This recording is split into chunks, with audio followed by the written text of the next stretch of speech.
This is Mr. Martin again, and we're continuing our series on flats and platforms. Since we've now cut our boards and cut our coverings, then we're ready to put these things together. Some items we're going to need for this, since we've already cut it, we're going to need a drill driver, and in this case we're going to need screws to put it together and screws for attaching the cover.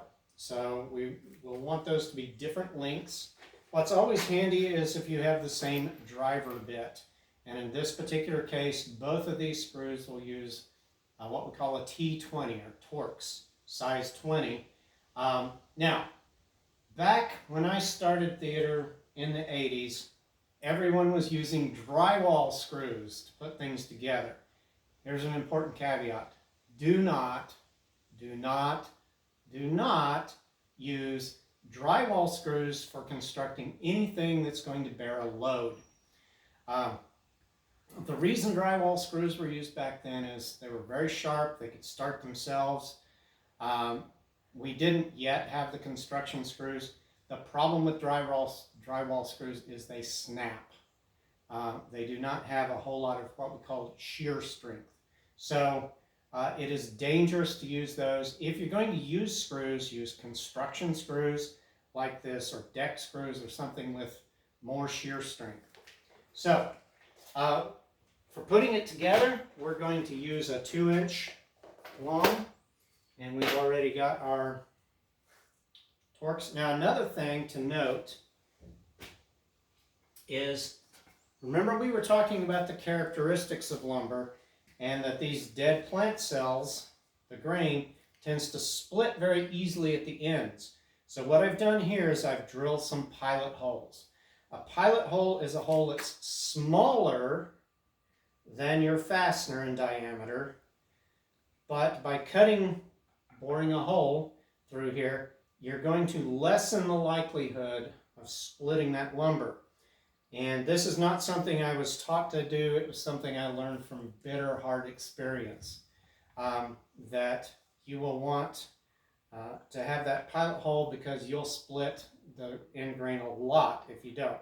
Because what happens is this screw starts to act just like a little tiny splitting wedge when it's this close. Now if you're in the middle of the board, not such a big deal. But if you're here at the end grain, or close to the end, it can become a big deal. So I've set this up. Remember, we've cut our rails, which are going to be the width. And so we'll get that started. Now we're not worried about fastening those just yet. And our lighting is not the greatest because, well, we're not in a properly equipped seam shop. But get that lined up, get it flush. It's very important that you get started flush.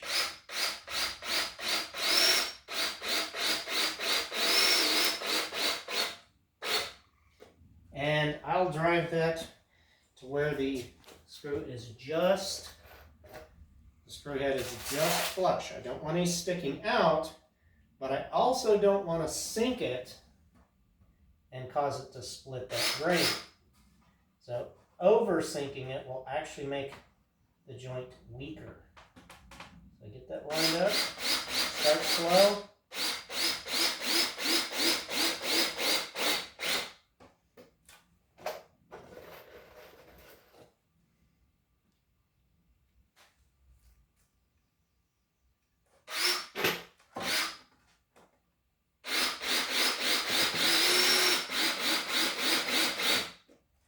Okay, so I've made sure that that's in there.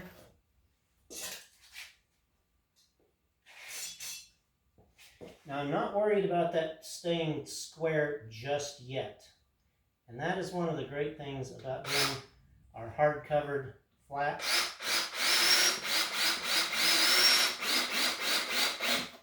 If our cover is square, it's going to be essentially its own square. And now, just because it's a lot easier, I'm going to go ahead and stand this up to drive these in. Now the problem can be that this can get away from you, as you can see. But again, that's one of the advantages of doing a little bit of pre-drilling. And sometimes my great ideas don't work as well as I thought they would. So you get an assistant. It was very, very helpful.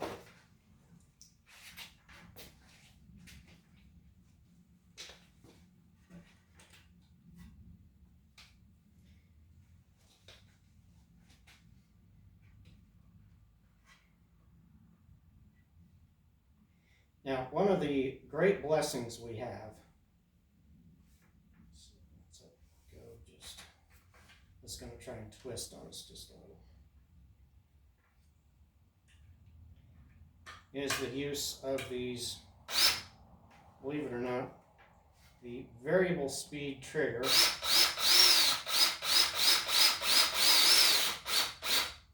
Because used to, if you wanted to do something with screws, you had to do it by hand.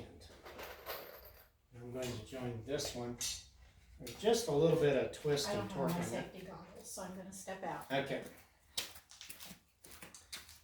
Good note from our assistant, Mrs. Martin.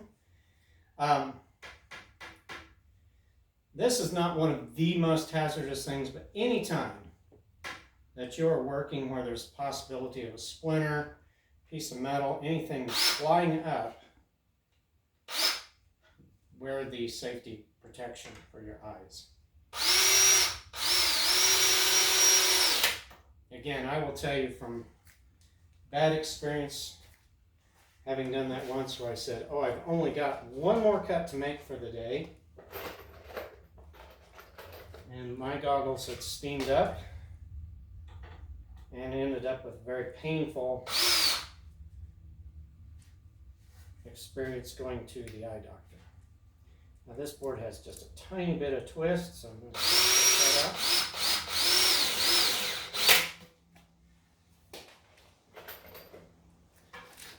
So we're getting our frame, and this is either the top or the bottom rail. Really, it's not going to matter which at this point.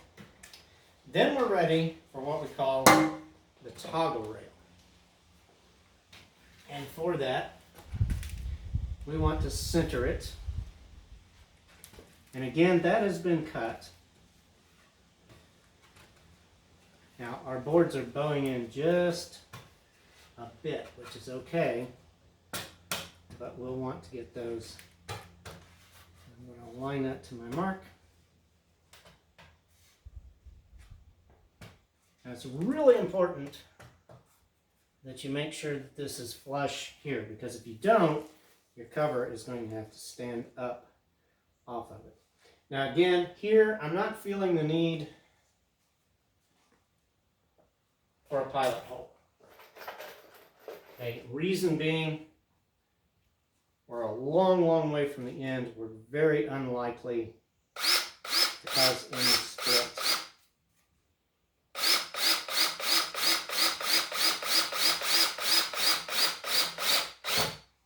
And again, taking that just flush and no further.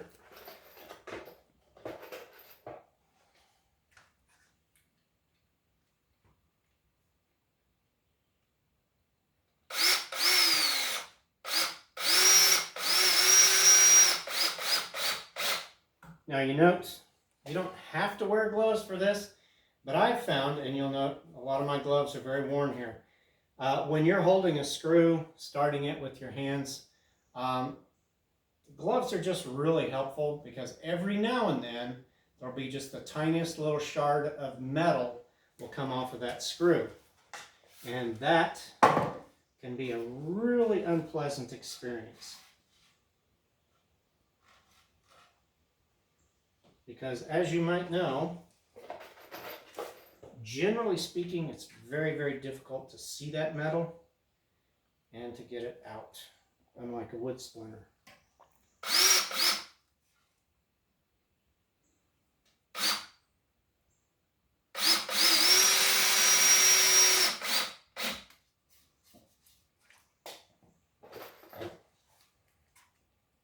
So now we just about have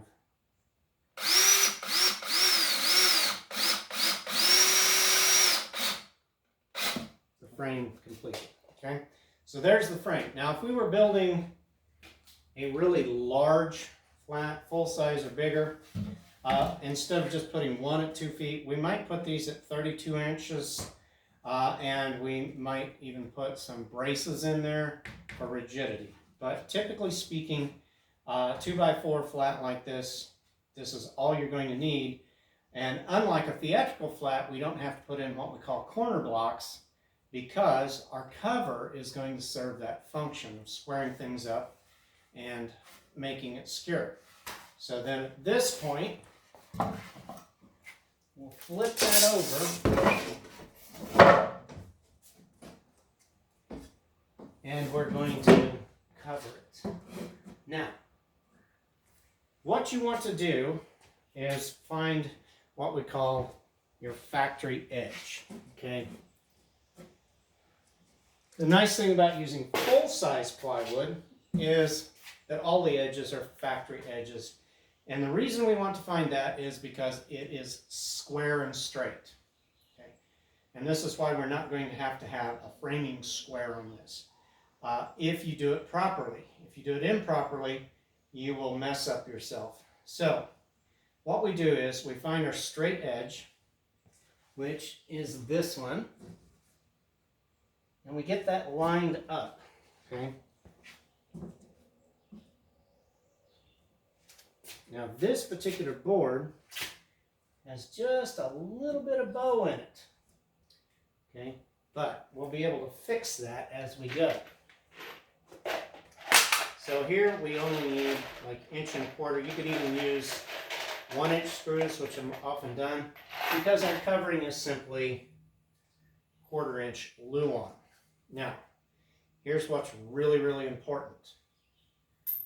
Don't put a screw here and then a screw here. That seems to make sense. But once you do that, you've locked it into a triangle. So we're going to go down one edge, the edge of our stile only. So we want to make sure that we're lined up. We've got our length, okay?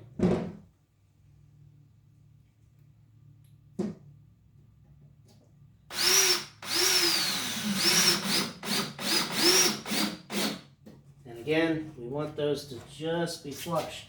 And then we're going to follow this down, making sure it lines up as we go. Once we do that, making sure that we haven't touched our rails, then we can use this to square things up.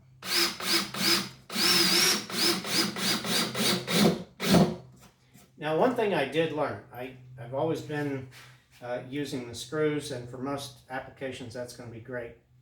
But by following professionals, I was watching some professional floor installers, and when they use the underlayment, which is also 1/4 inch material, they were using staple guns.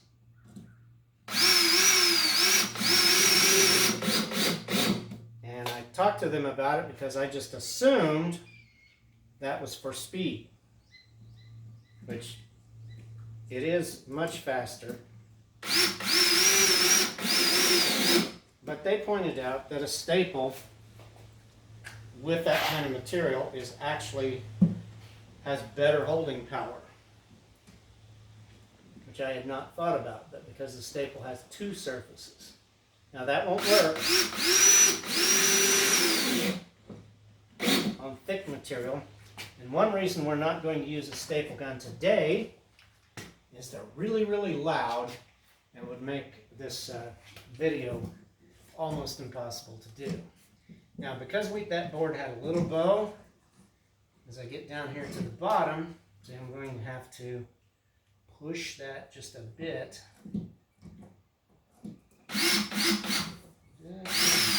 Start to back that out here. So I've gone all the way through. I'll back that out.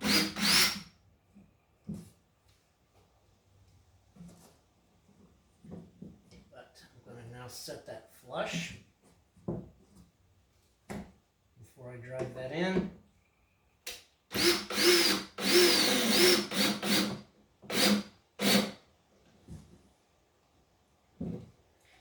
Okay, now that edge is going to hold the rest, and what I can do now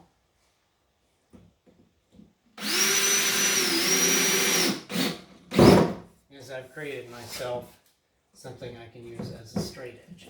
So now I can do the rails, the top and bottom, and if those are lined up, then the whole thing will be square.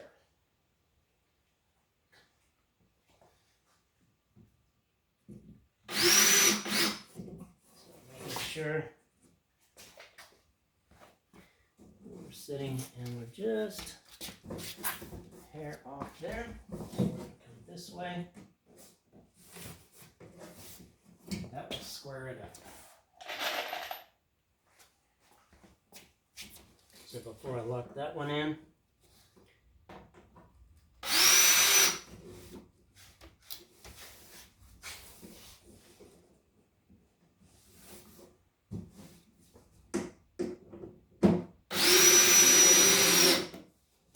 and then we go around the perimeter, setting those roughly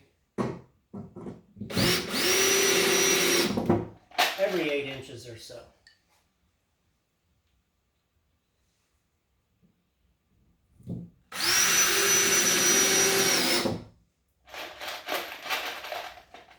And then I'm just going to put a couple, and what I've noted here is I'm going to put a screw right over. I know where my centerpiece is. If you want to get exactly, and on a full-size one, I would use a chalk line, because you're not going to be able to eyeball it that well. But with a really small one, you might be able to get by with it, although I did not. So.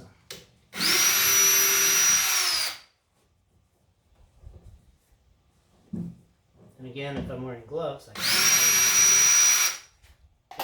So, I'm not going to finish that because we want to move on to the platform, which is similar, but again, because it's a load bearing, it's going to have some differences. So we've got our flat. Now, the platform is designed for actors to stand on. In a later video, we may leg up a platform or two for you, but today we're just constructing it. Typically, again, you've got screws, or you've got one of our oldest fasteners of all time, although they've surprisingly changed a bit.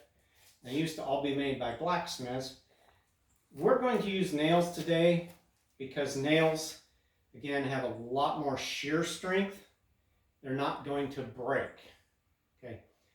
The advantage of a screw is it's got a lot more resistance pulling out, which is obviously a good thing.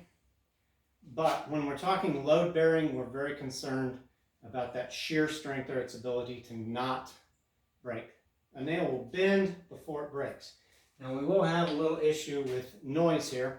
Again, what I do, since we're near the ends, I drill a pilot hole for the nails.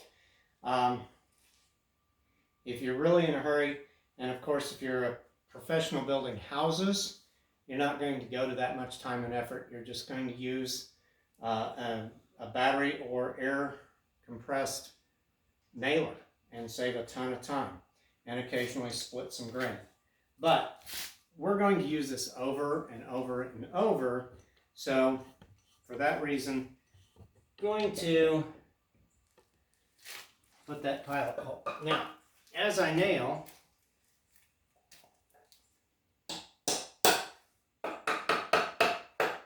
we'll be keeping that all lined up. But you'll note as I get going, that this backboard is going to want to scoot on me. So I'm going to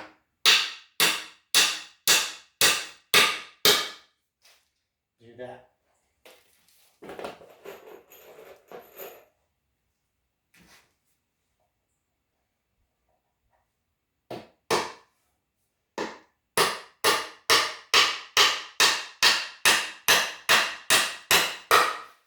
The other thing you'll note is it's going to slide around, it's going to get out of square, but we're not worried about that yet because we'll be able to use our cover to help us get it squared back up.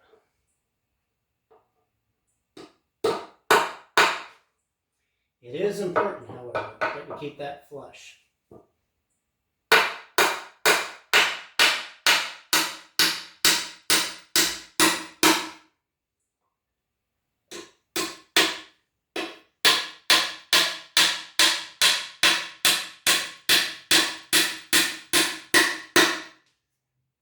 In this case, normally I would come over, turn around, but because I really don't want to stick my rear end into the camera, I'm going to pick this up and flip it over.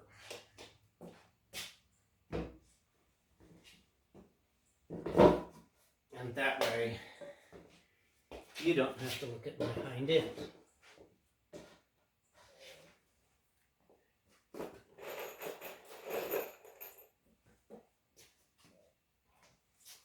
And again, we want this to be flush because it can square itself back up, or we can get it squared back up. But we can't change that.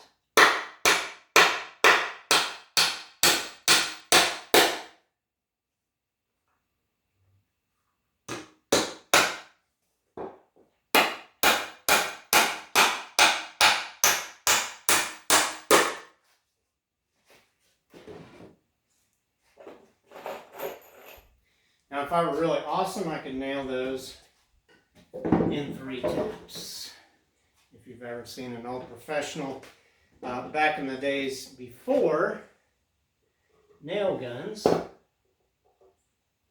of those guys could do a set and then 2 whacks and that thing was in there. But they did it every single day.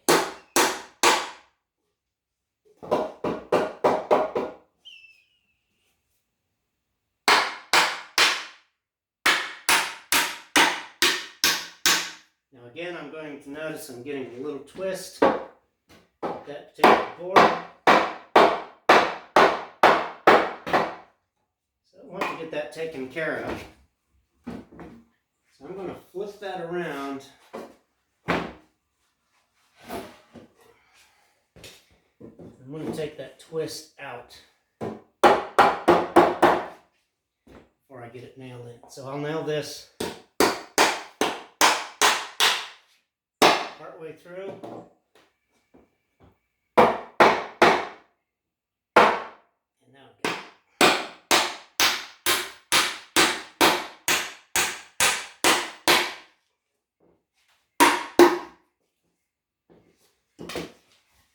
it.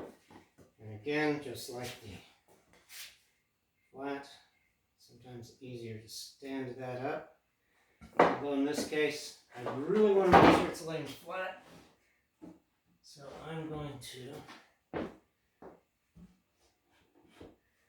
get that lined up.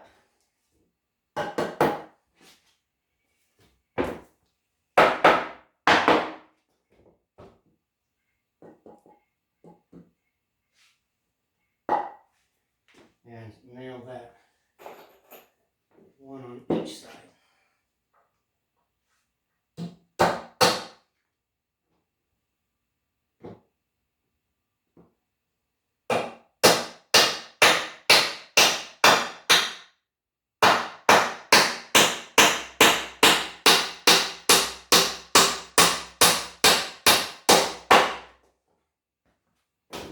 Now we talked about knots and what they can do. I could tell as I was nailing that, you could hear the difference in the sound and the nail started to bend. As the nail got into this board, it had hit a knot. It was actually changing direction to work around the hardness, the difference in density with that knot. And that can get really frustrating.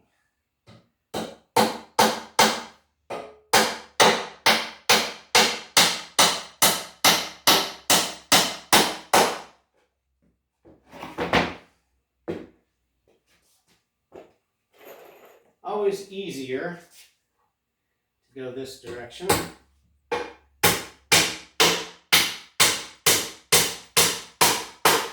Because it's not moving around, you're not losing your force like you might be other places.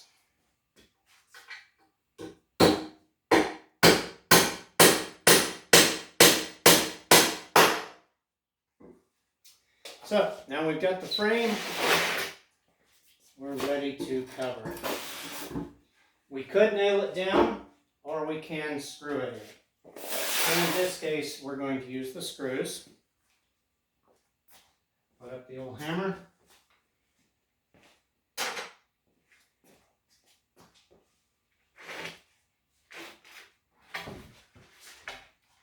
Now our grade of plywood is not the highest. This is kind of rough stuff. This is what we call CDX plywood. These big, ugly knots. And in some cases you can see through it. If we needed our actors to be barefoot, sock feet, whatever on this, we would have to choose a different top. Or we can use this for the strength, and then we could put a layer of hardboard or smooth material. Now you'll note as I laid that on there that it's not square with our top. We'll tap that in. Again, getting one side flush into length. And once we've done that, in this case, I'm going to use the same length for fastening this that we used to put the flat together. And the reason is that our covering is as thick. We're using 3/4 inch plywood to cover this because remember, our actors have to stand on it. If they were to stand on that, someone like me would probably go through it. So you need the strength here. The trade-off, of course, is weight. But because it's much thicker, we're going to use a longer screw.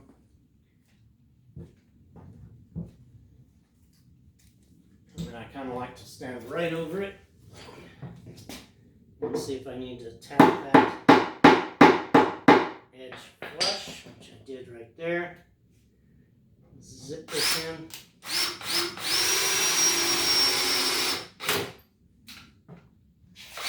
And then we'll just work our way down. Again, every 8 inches or so.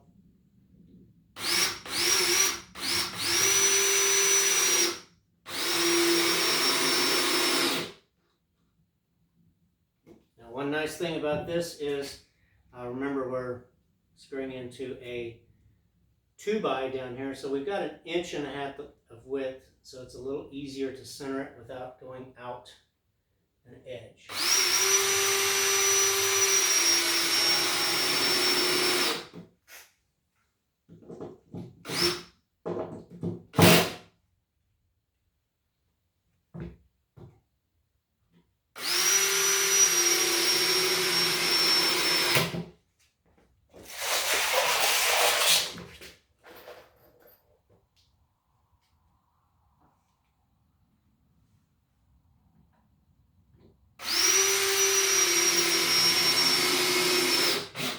Again, once we've got this locked in flush, then we can double check our ends. We're pretty fortunate here. Looks like it's already pretty square. Little tap. But once you put in even just one screw here, that thing is locked in.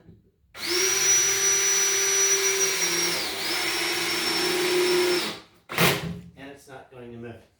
So then we chalk line our joist, screw those in. Now, if it were a full size, we wouldn't have just one joist. We would have a a joist every 16 inches or 2 feet because it has to support that load. So you can see that our methods of construction are very similar. We're really close in that for both the Hollywood flat and a platform, we've used our material, our dimensional lumber on edge, and we put a covering on it. The difference is we're using a lot heavier material here. We're typically going to use nails on our corners for the better shear strength, and of course we're going to use longer screws or some type of fastener to fasten. And we don't call this the cover. When it's on a platform, we call it the deck. So just like on a ship or the floor of your house. So you've got the deck, you've got your frame, you've got your joist in the middle of the frame. On your flat, your frame consists of the sides, which are the stiles, top and bottom rails, and in the middle, one or more toggle rails. So those are our scenic units.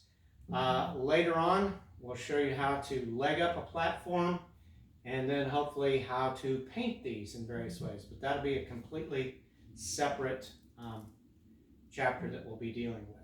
So good luck in putting together your scenic units. It's all pretty simple.